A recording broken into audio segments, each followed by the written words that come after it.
Hi there, and welcome to another edition of the 1% Better podcast with your host, Rob O'Donoghue. Hey, how you doing? Welcome to the show. This is the 1% Better podcast, and I am absolutely delighted to have you along here, listening, and hopefully you're going to enjoy this one. I'm actually very confident that you will. Let me just touch on a couple of things before we talk about the guest for this week. And I normally go a little bit back and look a little bit forward. Looking forward, I'm saying hoping a lot at the moment, that in the next couple of weeks, I manage to get some time to put together a couple of solo shows, solo podcasts before the end of the year. I'm thinking about doing one around the top 5 or 10 books I've read this year and give a little bit of a blurb about each as to why they've stood out from the rest. Now, not saying I've read 30 or 40 books, probably in the maybe 20 category, and I was thinking just recently I've stopped doing Audible altogether, but anyway, hopefully do a show about that sometime in the next few weeks. And also, as I'm planning 2019 goals, 2019 ideas for new shows, new content, maybe give a bit of an insight into some of the stuff that I ticked off this year and plan to do next year. I'm kind of putting a goals calendar together as well, and maybe put that on the site if folks want to download it and check it out.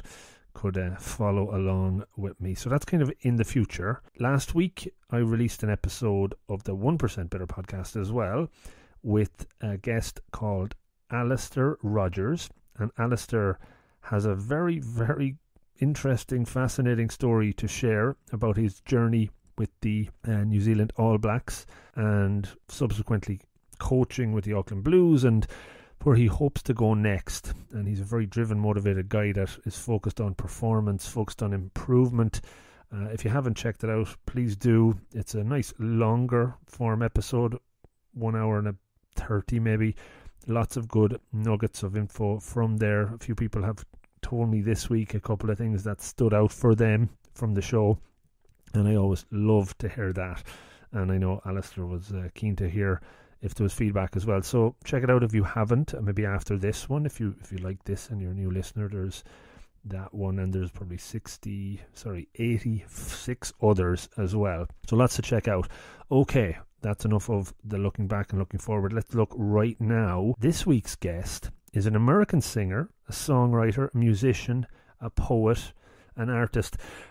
And I was thinking more about another word that might describe her. I think innovator is fair. Her name is Nostalghia. There's so much I can say about her. I will refrain from comparing her to other artists because I honestly think she is unique. So for folks that have listened to the podcast, you'll know I try to make the conversations about more than just what the person does for a living or what they're known for, if they're a celebrity, if they're famous. I think that's an interview that has been done numerous times before, and my guest probably has answered those questions over and over.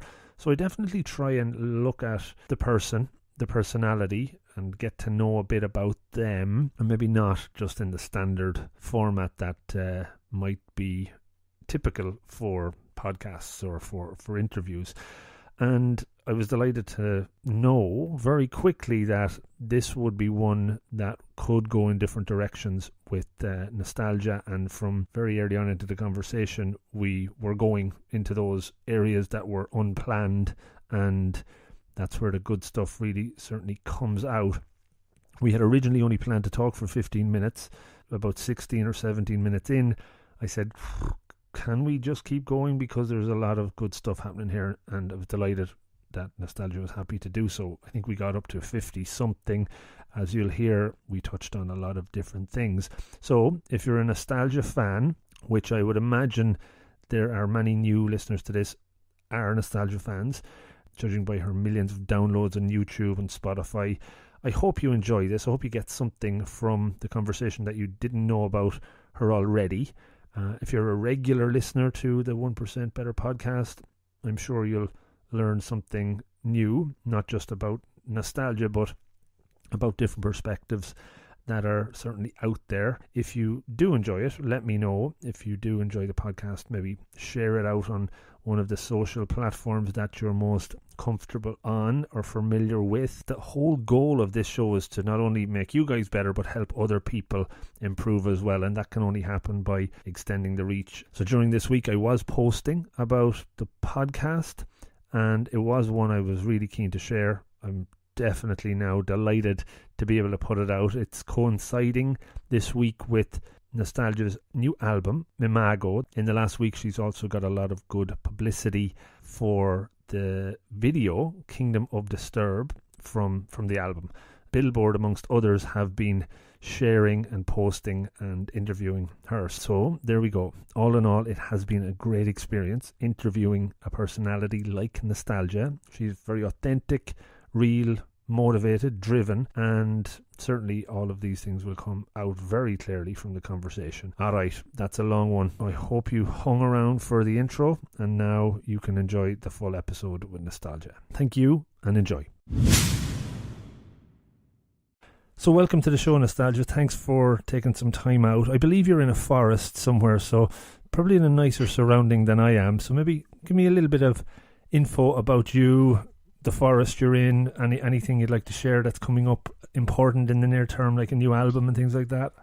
Sure. So I am a forest nymph. I live in the center of the forest in California, the Santa Monica Mountains, and I'm surrounded by trees and crickets and beautiful breezes and long walks in nature. And I used to live in the city, but it definitely was not for me because I'm very sensitive to external stimuli. So I definitely needed to come here and just be in my own solitude and kind of dive deep and not have the external stimuli to kind of distract me from that. So I love it here. I love living here. I'm a little bit jealous right now about how you describe that. I'm fascinated about you and kind of your story and your background. The areas of authenticity is something that I really like to understand more about myself and people I interview. How do you describe authenticity and what is it to you? That's a good question. You know, it's funny that you mentioned that because this last year, my word for the year, I like to choose a word that I'm going to really focus on within myself, kind of unravel the backstory of within myself and kind of transform it within myself, kind of conjure it within myself. And the one word that I chose for the year was authenticity. And it's an interesting one for a performer because in many ways, for many people, I would imagine they are kind of putting on a little bit of an act. And for me on stage, I was not putting on an act. It had to be authentic. And so it was very odd for me because sometimes I was just not in the headspace or the heart space to perform, and I had to because we were on tour and we had a show. And so when you are that kind of an artist where you're channeling things authentically in the moment, you don't really have the choice if something is just not resonating or you just are not in the space that you can do it. You don't have a choice. And it's scary because I identified and defined myself, and I have for so long, as an artist. That was my identity. And I say what for a reason. I'll come back around to it. But that was my identity. So much so that I didn't know what to do with myself when I couldn't tap into it, when I couldn't become it, when I wasn't the performer on stage, when I wasn't the person writing a song or whatever it might be, you know. And so I in this last year, I had to figure out who the person is beneath the artist, which is still the artist, but there's a person beneath that veil. And I had to tap into her for those moments where I'm not able to show up as just the performer, or I'm not able to show up as just the musician or the singer or the writer or the painter or the poet, whatever it is, you know. Mm-hmm. So for me, authenticity is an interesting one, but however, I will just define it. I mean, it's just being true to yourself. And I have zero ability, especially now, to not be true to myself. I cannot take anything on as an artist, as a human being, that doesn't feel genuine to me, because and it would be a shame, because that's where my power lies, is in my authenticity and my genuine nature. So as soon as I lose that, I'm screwed. Yeah, no, I can connect or understand where you're coming from. You mentioned, well, two things. Identity is a huge word, right? It's and you said singer, songwriter, musician, poet. Are they parts of your identity? And what other kind of parts make up your identity? I think there's different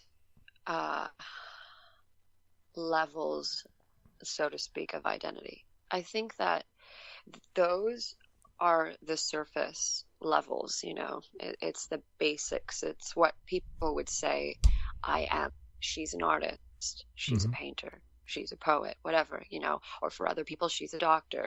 She's a bank teller, whatever it is, you know. However,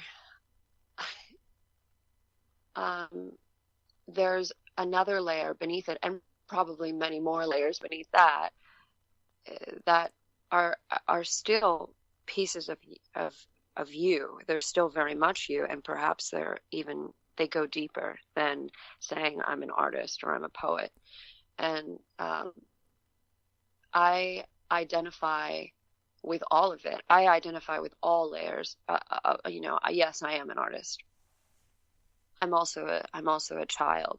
I'm also scared. I'm also powerful.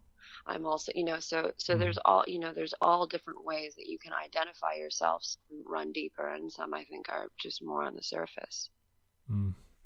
Yeah, I fascinated about that whole question. Another thing I picked up on when you said, when you were touring and you had to kind of show up and be on stage, would you say now that you've spent that last year maybe digging further into the authentic self, that if you were in the same sort of situation, you would just say, no, I can't do it? Or would you, how would you face that challenge if it cropped up again? There were times that I did push through, many times where I did push through to perform when I just wasn't in the mood. And then there were times where that perfect sculpture kind of cracked, and on stage I would just stop a song in the middle of the song and I wouldn't be able to go on with it. So it was starting, I would say the light was starting to shine through, but it hadn't fully found its place within my body. And in the last year, I turned down a tour. I was doing some music and I was playing this stuff that I really wasn't enjoying. I was so unhappy, and I turned down a tour. I turned down a label. I basically kind of went back to my core and tried to figure out what I really am and what I really want to put out and what I really want to do and say. And so it kind of, ever since then, yeah, I've been in the state where if something doesn't resonate with me, I won't let anybody tell me why. I mean, they can tell me why it should, but if it doesn't resonate with me, I'm not going to do it. So that goes for performing or anything, you know. And unfortunately, fortunately for some, unfortunately for others, the music business, definitely, you know, there's a lot of whispers and a lot of nudges in certain directions. And I'm definitely in a peaceful place with my music, where I don't have to listen to those if I don't want to. I would imagine freedom and maybe or control are important words or values for you. Yeah, freedom and control are definitely important values. I'm also this next year going to be working on control, though, because sometimes release is important too. And relinquishing control in certain situations. You just have to know which ones those are. And I didn't always have the right good grasp on what I should be controlling and what I should just be releasing into the universe. Mm. What other values come up when I mentioned that question of core values? Anything else emerge strongly?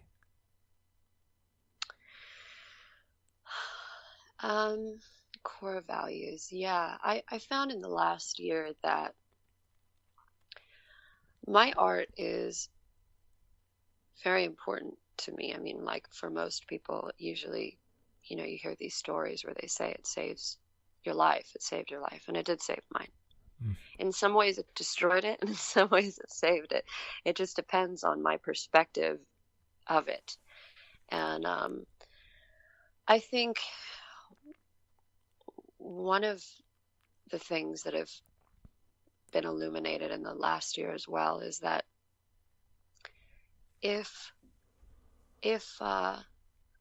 my art isn't, if I'm not able to serve a grander purpose than just simply being a commodity as an artist, like simply having love songs or simply, whatever it might be, an easy way to commodify me as an artist. Mm. If it's just that, I don't enjoy it.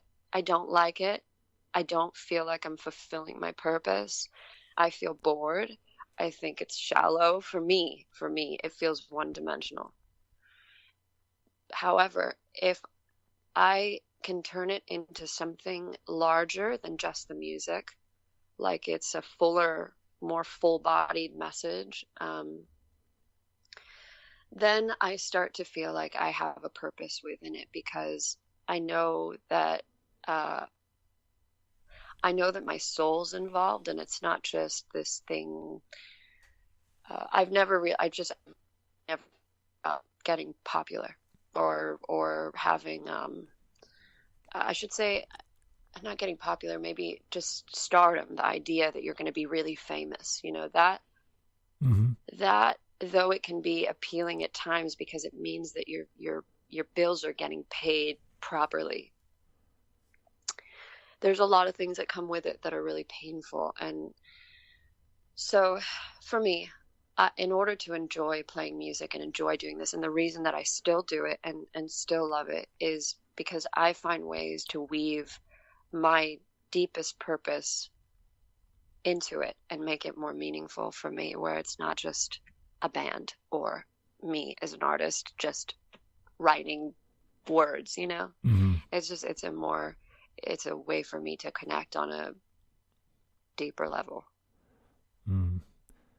Yeah, I'm hearing you and listening, and find it very interesting and fascinating to kind of hear the way you describe it, and can sense that you mean every single word, which is great. And obviously that comes across, I would say, as well in the music you put out. Maybe just take it back a little bit. You talked about purpose, in an early stages of your journey and your own life growing up. Was it always an outlet for you to write and sing and be creative? When did that start becoming very apparent that is what you were meant to do? I didn't even know I could sing until I was in my 20s. Mm. And before that, but I was always creative. I always kind of approached life from like an artist. I was a dancer for many years, and I would get Sharpie markers and write poetry all over my walls in my bedroom and piss my mother off to no end. And, so it was kind of clear that I was going to probably do something that my parents wouldn't be proud of.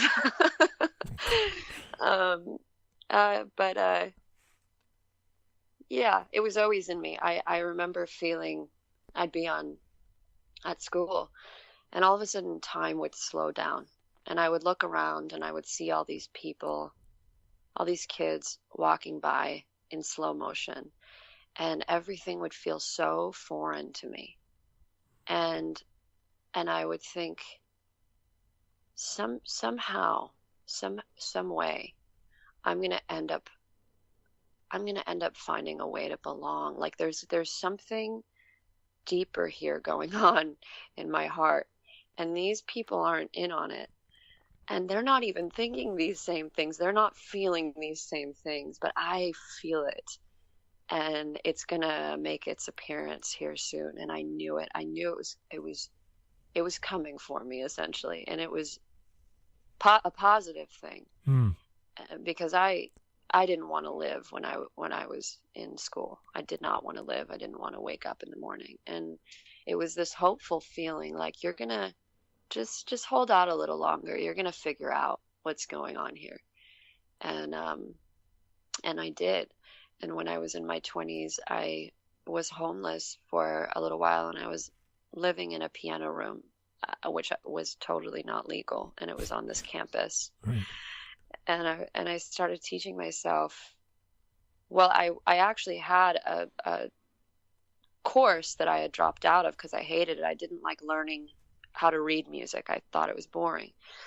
And so it was really great for me to just be in this room playing piano freely without the rigidity of learning theory or reading any kind of sheet music, but just playing. And it was in that moment where it was kind of the aha, like I found my home. This is what I'm going to do. And then slowly but surely I realized I could sing. Sort of. I didn't really realize it. I wasn't sure, but I thought, something's going on here. I think I've got something. So it was effectively, I'll just again take it back a little, that moment, the way you described that kind of slow motion sense of everything going around you and feeling foreign and alien almost. It's quite a striking description. But the fact that you said you found hope maybe is interesting, because others might have thought that as a point of disaster almost, or fear, that because it was like, shit, what is going on here? I can't deal with it. I'm in the wrong place and planet and need to get out. Whereas you thought, it's almost a higher state of consciousness that came upon you. Yeah. Would that be fair? Yeah, definitely, because it wasn't just a fear-based state where I was just looking at everything and saying how foreign it was. There was something above that. There was something resonating above that said, yeah, this is foreign. You're right. You're onto something, but just wait and see what it means. And it almost was playful, like it was kind of dangling a carrot, like, and sort of a mirage, but I knew I could feel it. And I've always been very feel based. I could feel in my gut that something was coming, and it was going to reveal to me something really powerful within myself, that I had something that was going to be able to connect. And sure, maybe I can't connect with these kids on this playground, or maybe I can't connect with these teachers and their curriculum doesn't make sense to me, but something is waiting for me to connect. So it was actually every time I went into that state, it was a positive thing. Yeah. It like that's a positive, certainly positive perspective on it. Again, it was just where I was thinking there was no resentment in you almost either. You could be feeling, why is this not working out for me, or why do I feel like this? But it seems like you were just able to embrace it and use it to your benefit, which is pretty cool. Well, there were definitely a lot of moments. I mean, I cried my way to school every single day. Every single day I was sobbing and I didn't want to go. So there were a lot of moments where I was in absolute agony and misery. However, those moments were kind of like little gifts for me to keep going, because they showed me that, yes, I know, I hear you. I know you're in misery. I know this place is foreign. I know it seems like you dropped from the sky into a world that doesn't make sense to you, or you don't make sense to it, but there's something waiting for you on the other side, and it's going to be okay. You mentioned your ability to connect to your senses from a very real, profound way, I suppose, from an early age. And even then, when you talked about moving out of the city back into the forestry, was that always very aware? Were you always aware of all of that early on as well? Oh yeah, when I was really young, I would always make friends with trees, and I was really, really drawn to plants, and I'd have long conversations with them. Sometimes I'd sneak out of my bed at night and I would go and visit my willow tree and just have these long, in-depth conversations. And really, sometimes I joke, but it's kind of serious. I would say my willow tree was my mother. And you were getting, so yeah, I was always... There were two-way. Were you getting proper responses as well? Or how did you... Oh, yeah, definitely. Yeah. But it wasn't proper. I would translate it into words. But it was more so like a feeling, and you can translate feelings however which way you want. But I was translating the sense, the felt sense that I was getting from this particular tree. And now I've really gotten even more into it. Native American traditions, plant spirit medicine, all this stuff that was so innately natural to me when I was younger. I realized, oh, that's a thing. Like, people actually really do this. And so yeah, I was always extremely sensitive. I felt, like I would just start sobbing when I saw a homeless man on the street. And my parents didn't really know what to do with it because, I was feeling the world. They were pretty sensitive themselves, but I was feeling the world much heavier than they were. Like it sounds like a very strong sense of empathy and compassion going on there, I would think. Yeah. I'm asking myself this question a lot, all the time, and it's the voice inside your head and how you have a relationship with it, and how you can keep it on the down low sometimes, and also have it there to protect you. How have you, I suppose, connected with that, and how has it been a positive to you? Has it been a negative? What's the relationship like with that, whatever you want to call it, ego, self-critic, or anything that goes on up there? Yeah, that's a good question. So for a long time, the things my mind would tell me were very mean and very cruel to me. And I had to kind of get out of this state. I would quell it. At the time, I would quell it with a lot of alcohol, or I would quell it with whatever addiction I was going through at the time. And it wasn't until I started becoming clearer-minded, clearer-bodied, I should say, that I was able to sit with that voice and listen and hear the places it goes. And the first time I did that, I just started laughing uncontrollably until I started crying, because I realized, oh my God, I have been living with this person in my head this entire time. And this person in my head isn't even me. It's things that have been, fed to me throughout my childhood that they are not me. They're not my thoughts. Mm-hmm. And so now I listen to her. And sometimes she's an ancient, woman, and sometimes she's a little girl, and sometimes she's the same age as I am, and sometimes she has no idea what age she is, but I listen to her, and now I can drop into my heart and see what thoughts actually resonate with my heart, which I identify with more so than mind. So I'm able to quiet my mind in a way that I wasn't able to before. And reason being is I don't identify with all of my thoughts anymore. And I've decluttered it. And I know some of those thoughts are just there to scare me, but really at the core, they're there to protect me. Mm-hmm. They are, my mind has been afraid before, and it sees something that could potentially be dangerous. And so it's speaking to me in ways that it's trying to protect me, but it doesn't know how. Yeah, it resonates well with me there as well. I kind of laughingly comes up. I'm trying to relearn how to swim at the moment, and one of the things that I probably nearly drowned a few times when I was younger, and my body still is afraid when I'm in the water, even though I know how to do it now. So it's kind of a strange comparison, but that inner voice kind of gets that sense of fear that overwhelms sometimes as well. Again, so. Yeah. I know we're gone way over the 15 minutes. I'm okay if you're okay to chat a bit more, because it's fascinating. Sure. I'm enjoying the conversation. So. Oh, good. Me too. Yeah, I guess you said, you're better now at decluttering your mind and realizing these aren't you. Your thoughts are just coming and going. To me, that's a lot of kind of meditation or mindfulness comes up when you kind of use those words. Is there an approach or a tactic that you use, or a method to step back from your thoughts and notice them as opposed to cling to them? Well, there's been numerous things that I've done, but one of the ones that have made the most impact on me are actually working with plants.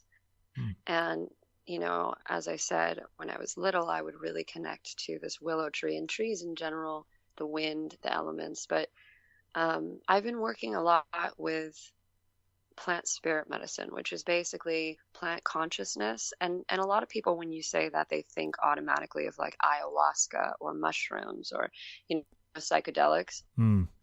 And I really don't do well on any kind of psychedelic. I've done them a couple of times in my life, and I think there's just too much going on in this body for that. I think you're there already without them, perhaps, in lots of ways. So you're enjoying it as it is. Yeah. Exactly. So every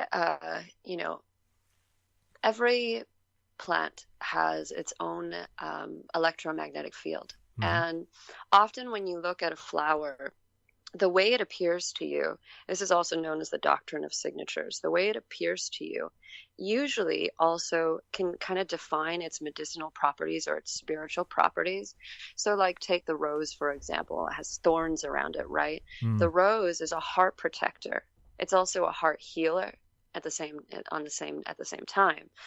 And so working with plants for me and when I say working with plants, it can either be through teas. Like I make a lot of my own teas, which slow you down in a really beautiful way. A lot of people have tea traditions, just that's a meditative process within itself, Yeah.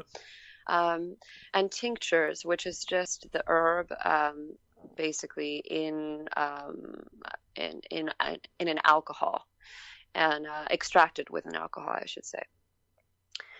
And using these in accordance with ritual, like ritual as another mode of transformation, I've been able to slow myself down enough. Also, I don't drink like a sailor anymore. That helped. But I've been able, you have clarity on your own body in a whole new way. And that was very scary for me at first, because I didn't really want to feel all the things that I was feeling. But or the things that I was thinking. But what I noticed is, as soon as I gave it attention, as soon as I listened to that voice within my mind or listened to that voice within my heart, it felt heard, and you could see the release. It started quieting down more and more and more. And, that's what you touch on with mindfulness. And I read all kinds of things, and I never just kind of stick to just one modality. I really am a voracious learner. I love to read. So that's definitely, mindfulness can encompass so many different practices. And I think that working with plants one-on-one is a mindfulness practice, because you are really becoming aware of what that plant is doing within your body, and you become attuned to the subtleties that something as simple as chamomile tea can do for your mind and your heart, and wherever else you might be holding tension in your body. So, um, I've used many different practices, and I continue to keep learning. But the one that has resonated with me the most is working with plants. Plants already create a state of homeostasis and equilibrium within their own ecosystem. So when you're ingesting a plant, you're kind of bringing a state of equilibrium and peace into your own body.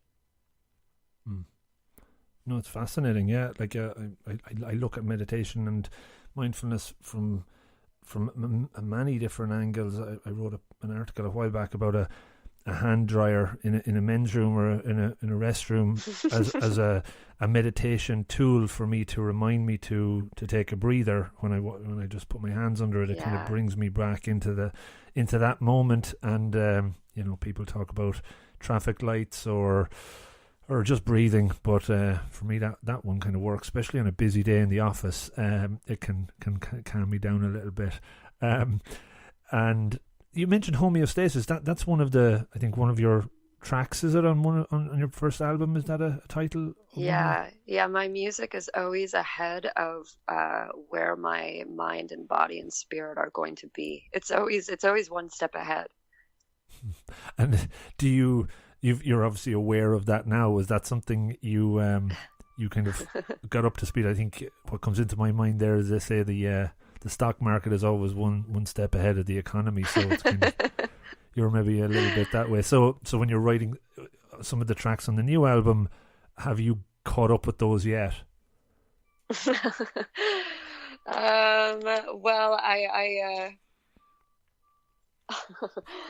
I'm not sure. I'm not sure. I'm sure that it will be apparent probably soon. Usually, when I release the record, give it a year, and I start seeing the results. But yeah, it's when I wrote the song Homeostasis, I was definitely not in a state of balance. I was completely and utterly imbalanced. But I do look back at a lot of my songs, and I see the correlation of okay, this was maybe this was written in the moment, and where maybe it was for the moment there, but there's also insight into the future too. And I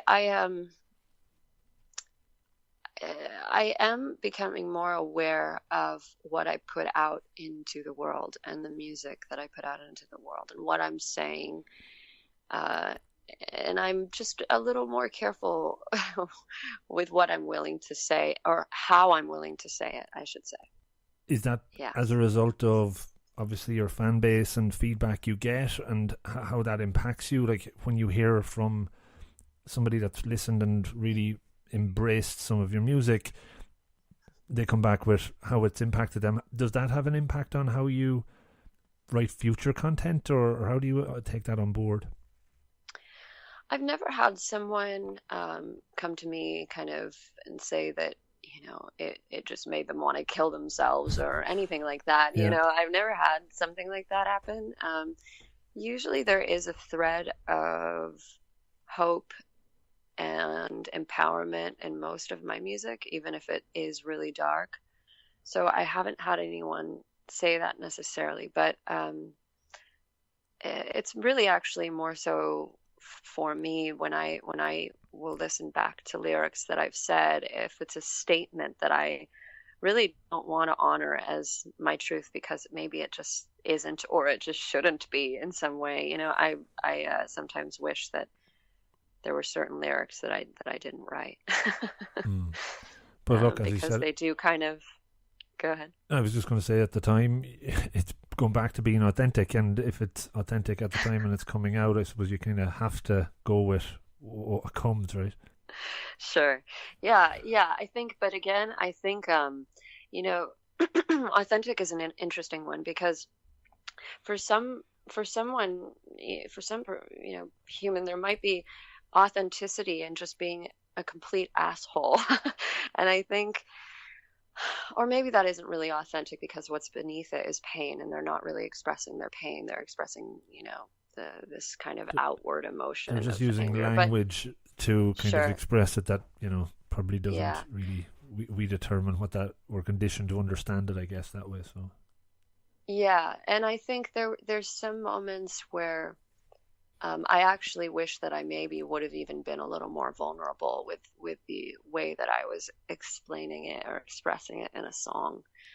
Maybe it was kind of masked a little more than I'd like, but overall, yeah, that's another thing, is I don't edit my songs. There was one song on this record that I actually changed one word on.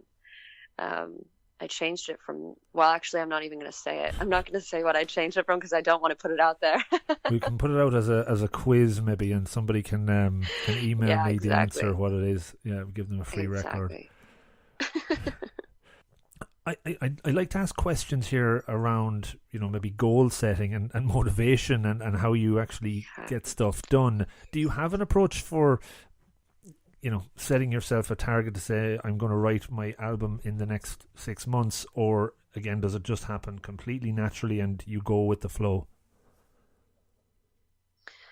I am very, very goal oriented. I am extraordinarily ambitious, to a fault. Actually, I've been reading this book called Goddesses in Every Woman, and there's another one called Gods in Every Man. I actually highly suggest both of those books. They're really remarkably well written. One of my end questions is typically a book recommendation, so you've nailed it, that one there anyway. So okay. Perfect. Okay. Those, I would definitely suggest those. Those two. So you were going to explain a little bit about them? Yeah. So ambition, goal oriented. I was reading this book, Goddesses in Every Woman, and one goddess that they speak on is Artemis. And she is very much career-oriented, goal-oriented, kind of needs no man type of woman. She has her eyes on the prize, and sometimes she doesn't even notice things around her when she is doing something. And I notice within myself if I'm writing in a writing zone, or if I'm whatever it is, doing any one of my art forms, there's no outside world. I'm completely in it. And there's been times where I have just worked myself until I'm a pulp of a person. And it's got, I have finally, I know where that comes from. I know what that's about. And I think most people probably know what that's about. It's when you work that hard and you're taxing your body that much, there's a message in it. You're not really doing it just because you love what you're doing. You're doing it because you are saying, look at what I just did. Whether it's to yourself or there's a voice inside of you that's still going to mommy and daddy and saying, look what I just did. Aren't you proud of me? And when I was younger, I always, the first thing I would do when I would do something I thought was great, I would go immediately to my parents and say, look what I just did. And maybe they dismissed it, or maybe they didn't. But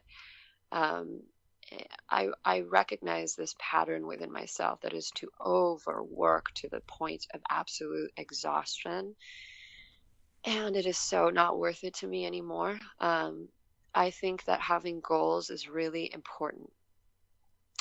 But I think if your goals are making it so that you are no longer just in the mode of creating because you are enjoying it,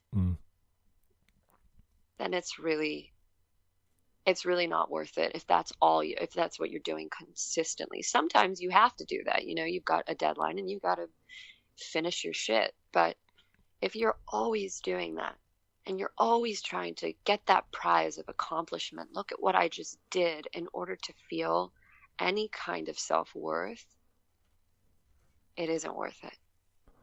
So I've had to look at that part of that goddess archetype within myself, which is so goal-oriented that she's tripping over herself because she can't stand from exhaustion.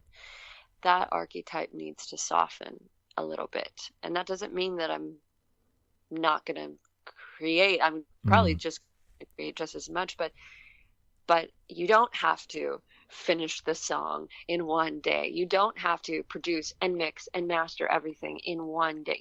Like, it's okay to take a couple weeks, a couple months, a year, whatever it is, you know, it's okay.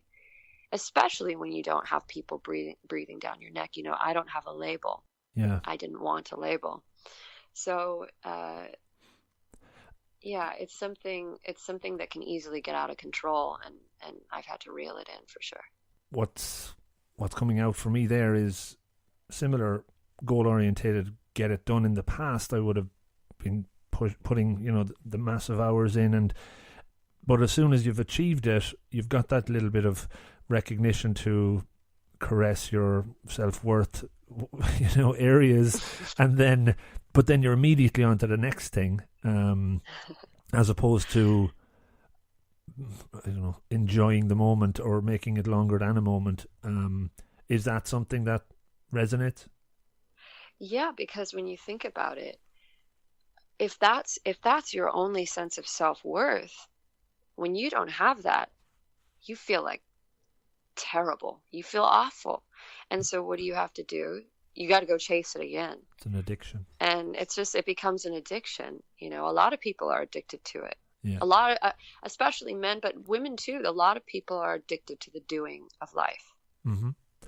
Oh, agreed. And for me, the being, where the meditation has come in, has been fundamental in making a change in that area. And even to your point of doing it in 24 hours or a day, and, you know, till you fell over, what I found is, by taking those breaks and coming back to it in a week, you've brought a different angle to it, a better perspective, and it's a more rounded piece of work, I suppose, over a period of time. It's just, you know, balancing that out. Have you found that with your writing as well? Definitely. I think you can feel it when you're not suffocating something into existence, and giving it the space to really unfold in its own time is super important. Cool. You mentioned not having a label, but, you know, by all intents and purposes, you're whatever you want to call success. That's another question if you want to try and define that. But you're, from a metrics and measures perspective, you have a lot of listeners and followers, and you know, you're doing positive things. Has the fact of not having a label obviously been a challenge there, but your decision not to go down that route, maybe talk to me a bit about how you've managed to resist it. Well, most recently, the way I was able to resist it is I created a pre-order campaign. We did a pledge music campaign, where our fans could pre-order the record, the vinyls, t-shirts, bags, all kinds of things. I wrote songs for them, and, you know, put up the John Wick dress and that I had made, just all different incentives. And so I was able to basically fund us ourselves. We were able to fund ourselves, or through the fan engagements, which was really cool. Before that, our agents have been very supportive of us. We're with William Morris, and so they've really helped along the way. Yeah, I mean, sometimes there were times where there's just, you know, you're barely getting by, and then there's other times where you're doing okay. So it's been a choice. I really just don't have a pop singer's voice. They do all these interesting roles that I just don't do, and lots of dance moves. Have you seen the movie A Star Is Born? You know, I actually did just see it. Yeah, what you're describing there. Yeah, it was kind of sad what happened to her. It was how she sold in a little bit, but it just, that's what came up from me there when you mentioned that. Yeah, and then authenticity again is probably not fully there in that piece of the movie. Yeah. Right. Yeah, definitely. It was a good movie. Good movie, definitely. Yeah. Yeah. I just the pop scene was really never for me, and yet I don't know why, but it was always the major labels that were the most interested in us, which I never had any kind of an interest in being at a major, because you get lost. I would have definitely been miserable. I would have gotten lost in the shuffle of other bands that were making them way more money, and if I wasn't making them money, then they'd try to, you know, fit me into a mold that would, and I would have quit. You know, I would have quit. So thank God it's a blessing that I didn't go that route, and there are difficulties with both paths. You know, with the unknown, the one where, well, both of them have the unknown, because you can get dropped after one record, you know, and with us that would have probably been likely.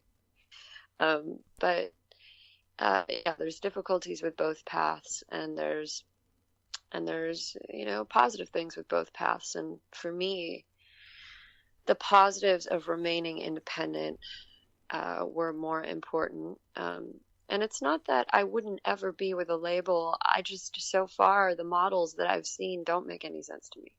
And I don't really think we make any sense for most of them, you know? Yeah.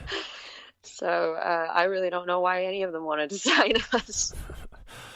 Well, look, they probably had dollars going ching-ching there at the time as well. So, but from a longevity perspective, it's probably, I don't know, I'm not in the world of it, but the path you've taken may play to longevity better than the other, where you might have went down that route and after one record it didn't work out and you hated everything and you lost the passion for it maybe. So yeah, and I've been able to remain authentic. I've been able to be exactly what I want to be as an artist, you know, and put out exactly what I want to put out. So it's good. Very good.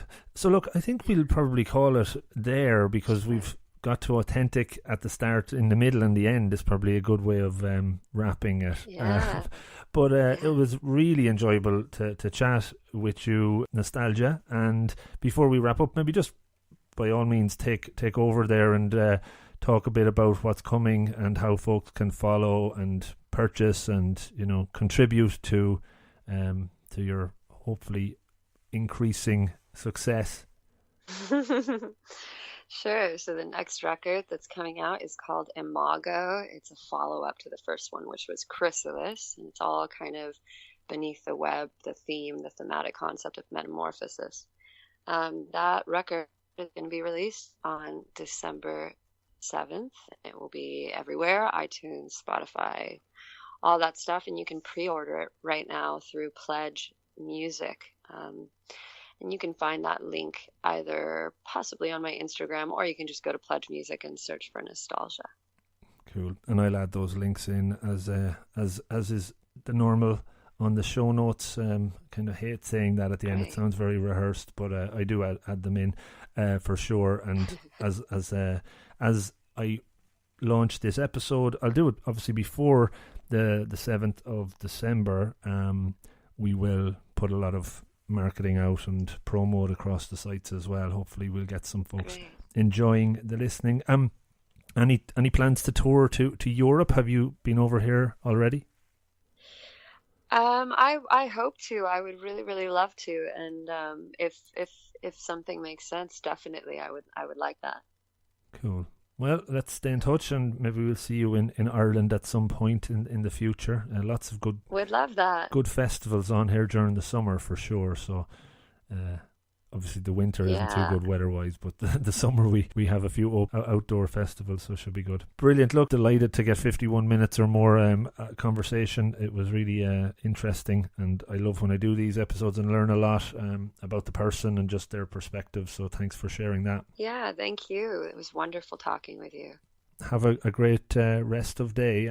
All right, bye. Bye-bye. So, how did you find it? A good show? Hopefully. Do take a second or two to let me know. And before you do dive off, just a couple of quick call-outs. The new podcast, the 864, 15 minutes long, in fact 864 seconds is the aspiration, is now out and ready for listening. Check it out on the site. Go to the podcast page. There's a link for 864 there, or go on to Apple Podcasts and subscribe. That would be awesome. The 864 is all you have to search for. And it's in all other podcast platforms that you can think of or should be. So, have a listen. Every week I release a 1 Minute Monday video clip, which is also a tip to hopefully make you 1% better. Check that out. It's on the website on the video page. Did you also know that only about 1% of listeners to podcasts, not just my own but all, leave a rating, leave a review, get in touch or give feedback, and I would love if we could buck that trend and put it to 2% for this one. So please do take the time to give me a bit of feedback, give me some ideas about future guests or whatever the hell comes into mind. Just